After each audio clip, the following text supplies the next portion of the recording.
Continuing on in 1 Peter chapter 3, here at verse 13. Kai tes ha kakoson humas, ean tu agathu zelotai, genetheste, al e kai pascoite dia dikaiasune makarioi, tande phobon, auton me phobethete, me de tarakthete. All right, let's translate those two. So as we consider this, and who,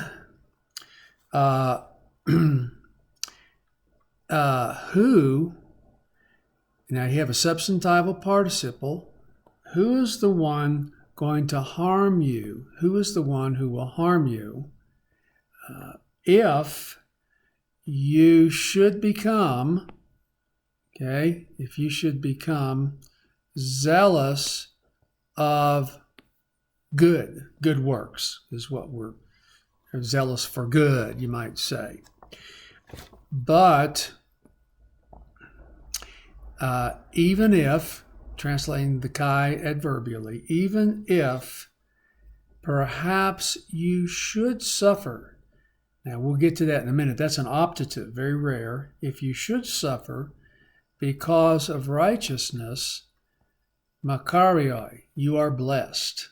You have to supply the verb there. You might even, to key off this optative, you might even say, you would be blessed. Okay?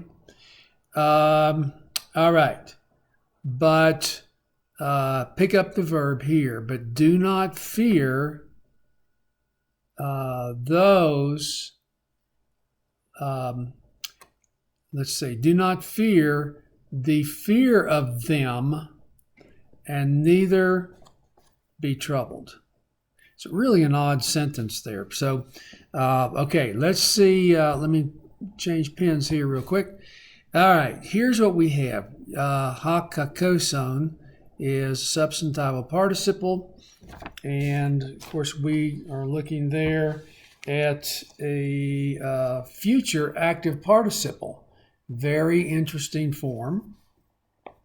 There's only 13 in the New Testament. This is one of them. So if you get that one, now you form it by using the stem, and then you have the connector vowel that lengthens, the sigma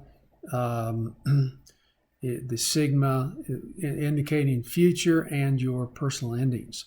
And then genomai, notice the change of the stem spelling to, that's actually the real stem with that epsilon. It takes this iota in the present tense lexical form. So gen a ste. Okay, so you have the this here, we have an aorist middle subjunctive, so we have the subjunctive ending there, and the subjunctive always takes that lengthened eta. And it's back up here, this eta on genomai, I'm sorry to jump back on you, but that is inserted for pronunciation, okay? So I think I may have called that a stem vowel, but anyway, it's inserted on that. Okay, back down in 14 again. So we have pascoite is the you use the stem, and then you have the if you look at your optative, this is your mood indicator, your connecting vowel, and then the personal ending. Phobeo, it takes the stem here. We're looking at an aorist passive subjunctive, and the eta lengthens. Okay, then here's your passive indicator and the personal ending. Tarakthete is aorist subjunctive, second person. So you what you have here is this key in here. These double sigmas. It's an old way of signifying the lexical form, and it's really this this key. And so if you have the key and it's called a consonantal iota, they just went to double sigmas, okay? So you have the tarak, and then you have your passive indicator there, and then of course your subjunctive ending, second person plural. All right, so let's go ahead and do another verse on this one. See if we can get 15. Kurion de ton Christon hagiasate en tais cardiais humon. Hetoimoi e pros apologian panti ton aitunti humas lagon perites en humin elpidas. All right, translated, but sanctify, you got to pick up your verb here. But sanctify the Lord, the Christ. Now you could translate this two ways. You could do the Lord Christ in apposition, or you could say Christ the Lord, which would be a predicate accusative. Either way is fine. Sanctify the Lord Christ in your hearts, ready always, and that's an interesting little word right there. So always be ready. You might even want to supply the verb there. Always be ready to provide.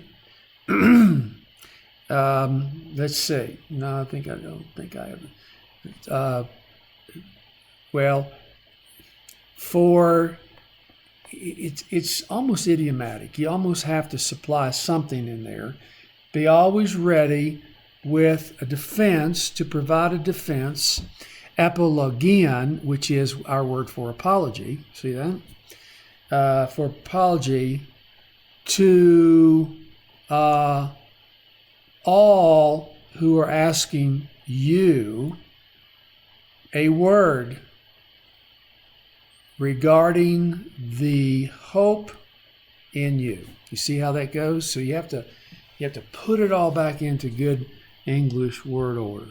All right, so now let's look at the verbs here. Hagiadzo, here in verse 15. Hagiadzo is hagia. Right, I just didn't put the breathing marks in. Hagia plus, it's an aorist active imperative. So, sanctify the Lord. Here's your sigma alpha, and then your imperative endings for second person plural. Pardon me. Then aitunti comes from aiteo. So you have I2 is your stem. And how are we getting that? Well, here's your stem, and then you have this contract vowel, which is going to come into contact. I drew it out for you over here. You have the contract vowel plus the thematic vowel. They produce un with a, looks like a little face there. Looks un with a circumflex to show that has contracted. So now you have the contraction in the present tense. You add your participle, morpheme, and the personal ending. So that's how you get that. Okay, I'm going to stop right here on this. We'll pick up with 16 on the next one.